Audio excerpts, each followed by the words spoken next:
$51.22 billion. That is the 2022 estimated value of Nike, one of the country's leading footwear and apparel corporations that was founded as Blue Ribbon Sports January 25th, 1964. A year earlier, Michael Jordan was born to Dolores Jordan. When you hear the names Dolores Jordan, Gloria James, Elizabeth Irvin, and others, you may not immediately think of the children that these women gave birth to, who are the sole reason why Nike has become one of the most successful and profitable footwear and apparel companies in the world. But it has been on the backs of these mothers. Dolores Jordan, the mother of Michael Jordan; Gloria James, the mother of LeBron James; Elizabeth Irvin, the late mother of Kerry Irvin. So why is this important? These are Black women who gave birth and whose womb produced the profit for Nike. When you think of brand names like Air Jordans, Air Max, and Air Force, with all due respect, you don't think of white athletes, male or female. You think of Black athletes. When you think of signature shoes for one Black woman by Nike, you think of Serena. But what most don't understand is, despite Serena Williams dominating the sport of tennis, she was not immediately gifted, if you will, with the signature sneaker by Nike. No, she had to prove herself win after win after win. So the recent conversation surrounding Caitlin Clark's $10 million signature shoe deal has raised eyebrows in the business world as well as the sports world. Why? While many will equally argue that Caitlin Clark has proven herself to be a phenomenal collegiate basketball player, that does not necessarily transcend to what she may or may not be able to perform in the WNBA. But when we think of the world leading WNBA player, we think of one name and one name only: A'ja Wilson.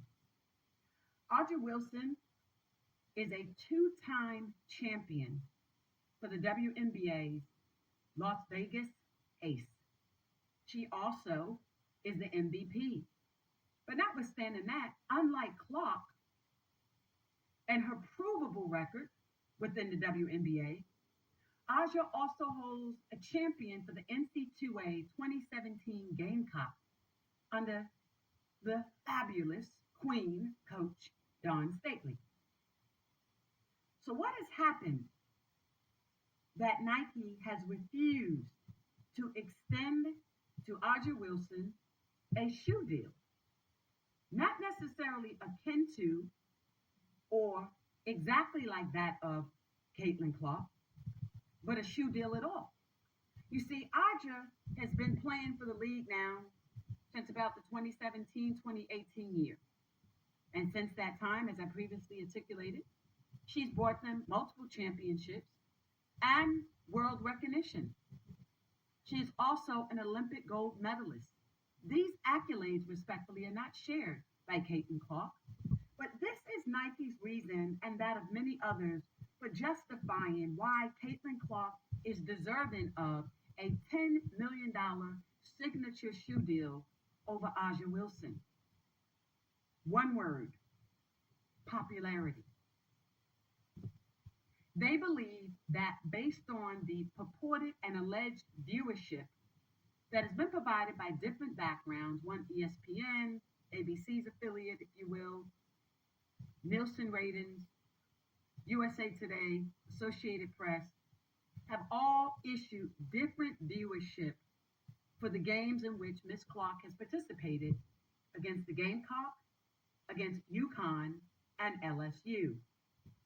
And these numbers range between 9 million to 18.7 million. But notwithstanding, let's assume an arguendo that they're 100% correct. Let's even give Caitlin larger number of 18.7 million viewers, more than the NC2A's Final Four for men's, more than the NBA's Final Four and Championship 23, and more than the WNBA. Let's assume that that number is accurate. Now let's look to some of the reasoning behind those numbers. Let's start with LSU. If we look at the 2023 numbers, or simply the numbers I just provided you with from 2024. She was playing Angel Reese LSU. They won by 7 points. So who is responsible for those numbers? Is it Angel Reese and LSU, the 2023 victors, or is it the Iowa Hawkeyes? Let's look at UConn. Is it Paige Buckler and UConn's success? Or was it merely predicated upon people wanting to see Caitlin Clark and Iowa? Look at the Gamecocks. Did people tune in to see history being made by a black coach named Dawn Stately, who upon winning the game would have won 3 championships between 2017 and 2024, unprecedented? Was it her team or was it the Hawkeyes? There were some that would argue and state the common quote-unquote denominator in this factor is Caitlin Clark. But I would state that one needs to look a little deeper. And in looking deeper, they need to consider the following. There is a race divide in America right now, but there's also a fight and a battle for the gender as it pertains to NC2A sports and sports worldwide. But bigger and greater than that is this other battle that has ensued. It is a political battle between red states and blue states. The state of Iowa is 3.2 million in population. They took on UConn, a blue state, Connecticut. They took on South Carolina. And although perceived as a red state for some, there's a battle for the 7 southern states as it pertains to blueness. And therefore, the largest sector of black voters in the country are not in the metropolitan areas like New York and California's Los Angeles and New Jersey. Rather, they are found in the southern states. There's a battle for those states. So when you look to the number of viewership, we must ask ourselves why, in fact, were people really watching? Were they simply watching because they wanted a white girl from Iowa to beat the pants off of blue states? Or were they watching because they wanted a white girl from Iowa to take on and be successful against a black girl named Angel Reese, black girls from the school in South Carolina, Gamecocks? Or was it simply about liberalism of the state of Connecticut? And a white girl who's very liberal and open, like Paige, going up against small state Iowa. When we look to the who, what, when, where's, and whys as it pertains to viewership, that must allow us then and only then to make a determination as to marketability and popularity. But since when do we look to losers? And since when do we award losers? With all due respect, no matter how great the numbers were for Caitlin Clark, she's a 4-time loser, with all due respect, of an NC2A chip. Since when do we give $10 million deals to losers? So while everyone is asserting that she is the Michael Jordan, Serena Williams, and the Tiger, I think not. Because something resonates when you hear those names. You hear Victory, which is the name of Nike. They're named after the Greek goddess. You have Victory in the 1982 game between the University of North Carolina, Chapel Hill, Tar Heel Blues under Dean Smith, and that assist that was given to Michael Jordan by Frederick James Black from the Bronx, New York, during that game with Virginia, Ralph Sampson. You hear Victory. That's what you hear. The same is true when you think of Serena and her success from 2009 to 2024 and beyond. For all that she's done and brought to the game of tennis. But she too was not awarded with a sneaker deal, not a signature one. She had to prove herself time and time again before Nike gave her a signature shoe. So how therefore do we give one now to Clayton Clark? How does that happen? Surely you're not going to compare Caitlin to Tiger Woods. The three common denominators between those individuals is a thing called black culture. What Tiger did for golf, Serena for tennis, and Michael Jordan for basketball have been unprecedented as it pertains to black athletes for that modern era. It had not happened before. There had not been, since the days of Arthur Ashe, a black person for us to look to in the space of tennis. Yes, we had Althea Gibson and a few others, but never on the wise of what the William girls brought to the sport.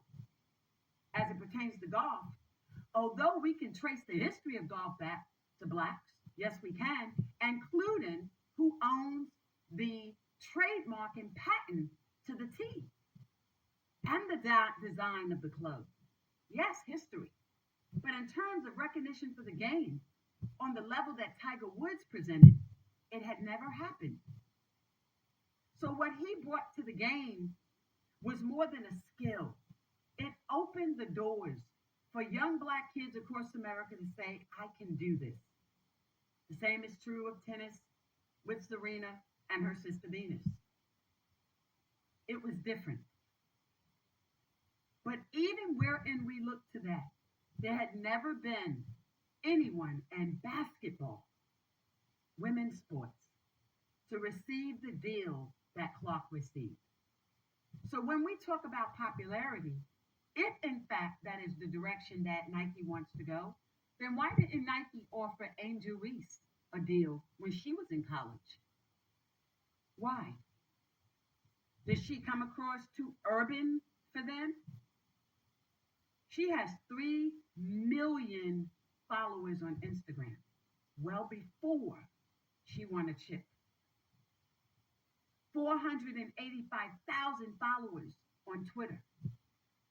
Look to any articles that were written over the last 2 calendar years, almost 10 times more than Caitlin Clark, who even today, having been the first round draft pick, just garnered 2 million on IG. And that's after SNL and all the publicity that she's been getting. And still, Angel Reese has 1 million more than her. But she had never been offered a deal with Nike prior to the Reebok deal. Yes, she wore Nike. That was a team, because the entire team, the program, was being sponsored, but not a signature shoe. No, Reebok had to offer that to her. So wherein we look to their assertion that it's being offered to Caitlin because she has popularity for the sport based on viewership, since when do we look to what a person does on a collegiate level to substantiate and or justify a $10 million deal on a professional level? And let us be clear. There is no envy, jealousy, and or strife that black women have against Clark. And for people to start coming at black women stating that while we are presenting them with facts regarding accessibility, responsibility, marketability, and stability of the game, that we're presenting them with facts regarding age, race, money, and sexism within the sports, how does that translate to being envious, jealousy, and engaging in strife? It does not. And we cannot be targeted for speaking our truth. Even if the truth is to an organization and a corporation like Nike that was birthed through the womb of black women, there would be no Nike today as we know it without the Dolores Jordans and the Gloria James and the mothers of Kobe Bryant and Jason Kidd and Vince Carter and Kevin Durant and Guinness and Paul George and a host of other players. including the mother of Serena Williams. There would be no Nike. No other group of athletes have ever brought to any athletic apparel footwear company what black athletes have brought to them. Because not only do they bring them athleticism, not only do they bring them victory, they also bring black culture. And black culture is profitable. Whether you look to numbers from research conducted by Pew, research conducted by Forbes, Wall Street Journal, Harvard Business School, the Wharton Business School, or I can give you a host, I can go on and on. The black consumer is a $1 trillion industry. On our worst day, it's 300 billion. And our worst year is 300 billion. The consumerism that comes from black culture has made everybody around them billionaires. So why aren't you, Nike, interested in investing in Aja, a two-time WNBA champion, a two-time MVP, first, second, third defense team, rookie of the year, Olympic gold medalist, a New York Times bestseller in her book, Dear Black Girls, Times Top 100 Most Influential. What is it about Aja Wilson that would cause Nike to disrespect and neglect her expertise in this space? And why would you think that Caitlin Clark could bring to the game a form of popularity and marketability that Aja cannot? When we look to the numbers for the WNBA, they seat 7,000 on average for any given game. Are we going to blame that on almost the 88% of black women who dominate the sport? No.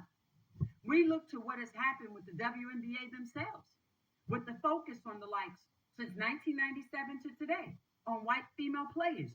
You all are looking for the great white help with hopes that they can change the game, and it has not happened.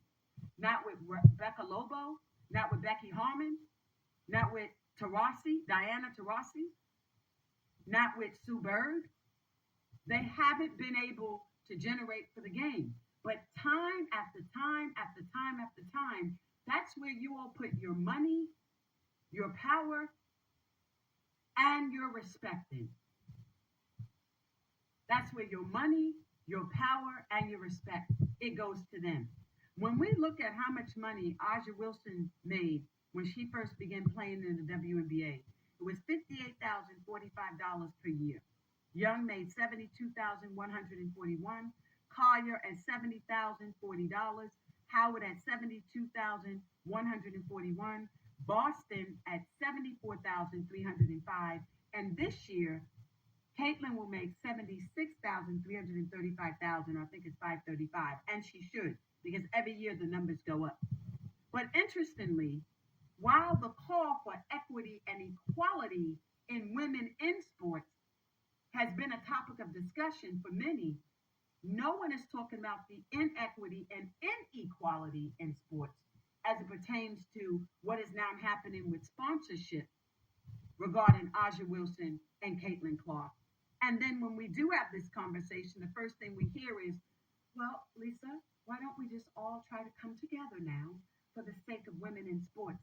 Well, if you truly want to come together now for the sake of women in sports, you would be rallying with us so that there is equity and equality and not disparity and how sponsors are paying athletes and women in sports. We would be looking at the bigger pictures indeed. Let me tell you, when I think about Nike's overall history, including them being a subsidiary once and now owned Converse, and I look to, even when you think of Converse, who controlled that but black athletes? Magic Johnson, Irvin Magic Johnson, Julius, Dr. J, Irvin, okay? They have black mamas. So are you simply telling us that black women are only good enough to ensure the birth and the delivery of the athletes that cause you to profit? Now, I'm the first to say if it were up to me, all of us should just simply own and operate our own brand and our own businesses. And that's probably what needs to start happening, as opposed to people trying to implore corporations to sponsor and fund them. But until such time that that manifests, if you're going to do it, you got to do it the right way. Phil Knight, Mark Parker, CEO, chair, excuse me, the chairman, Mark Parker, John Donahue is the president and the CEO. But there are others who say to me, well, what about Michael Jordan? What about him? Michael Jordan has a brand of Nike. He has a brand of Nike. And I hold him as much, if not more, responsible as well.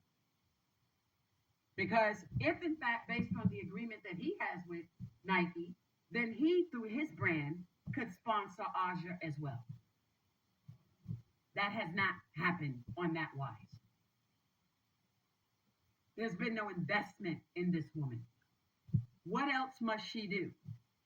You know, back in the day, they used to say to people in the hip hop industry, you know, if you had a record deal and they shelved you, they would say, well, then just simply take me out and get me off the contract.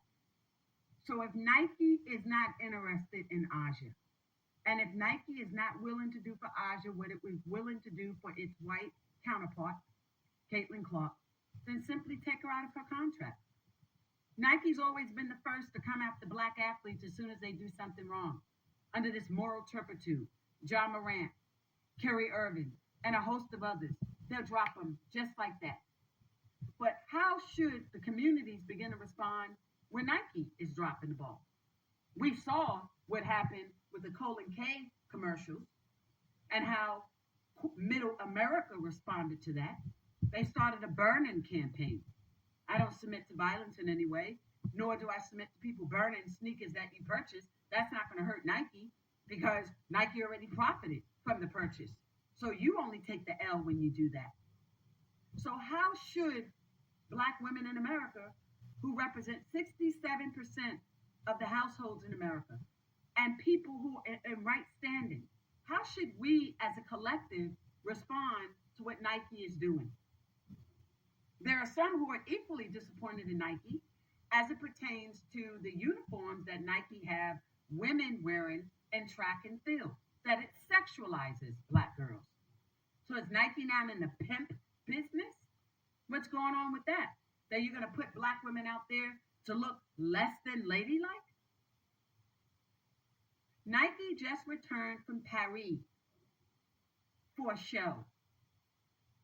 And in that show that they just recently returned from, they had an attendance of about 400 people, but they showcased 3 black females as the face card of Nike for part of its 2024 Olympic program, in which they wanted to showcase the new sneakers and uniforms and overall apparel that they're now trying to use these women to market on their behalf. And guess whose face was included in that campaign? No, it wasn't Caitlin Clark. Nope, it was Aja Wilson's. Caitlin Clark has not yet been considered to participate in the upcoming Olympics. She did not make the original cut of 12. She was considered to come in at number 14. And she then missed one of the training programs in the month of April, this month, because of the finals. But Aja has a gold medal already. So if black women are being disrespected in sports, not even just through the WNBA and how they too have mistreated black women in sports, then let me say this loud and clear. In 1964, the very same year that Nike was founded, black athletes took a stand regarding the Olympics.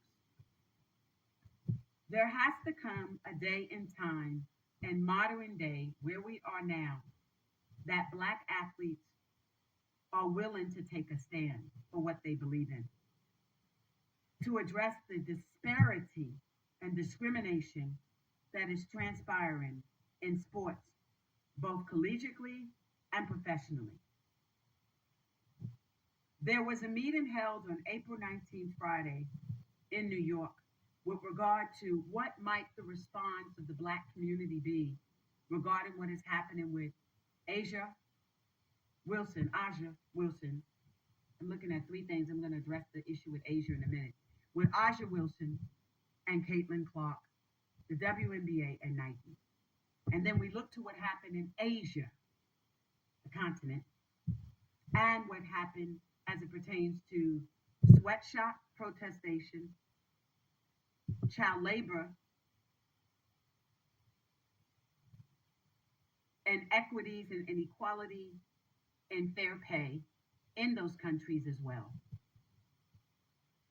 And we look at how they responded to Nike under those circumstances. And then that question comes up.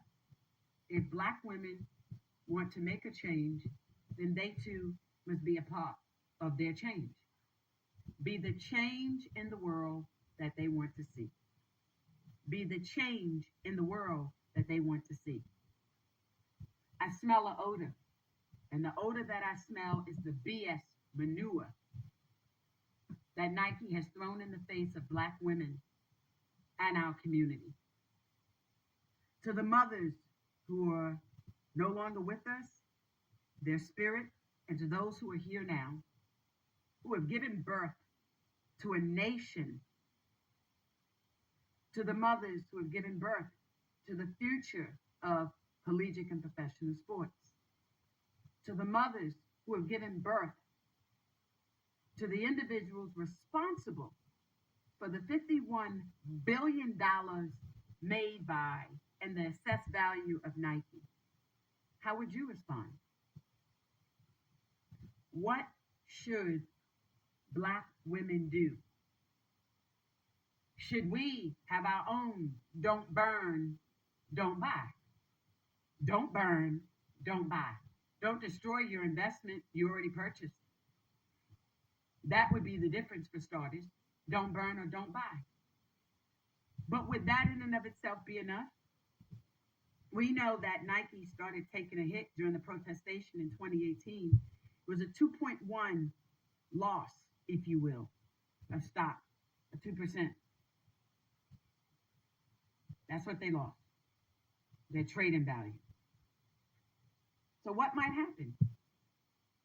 I'm not in the business of telling people to protest. I'm not in the business of telling people how to respond.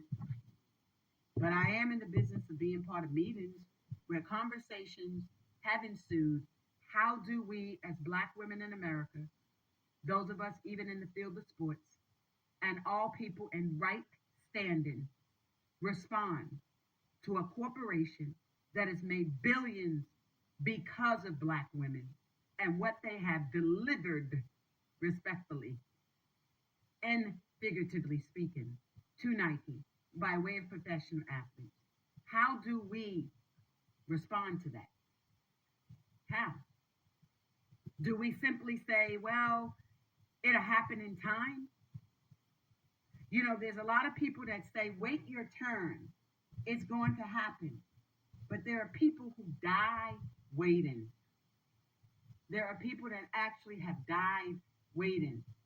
But athletes cannot be afraid to take a stand for what they too believe in.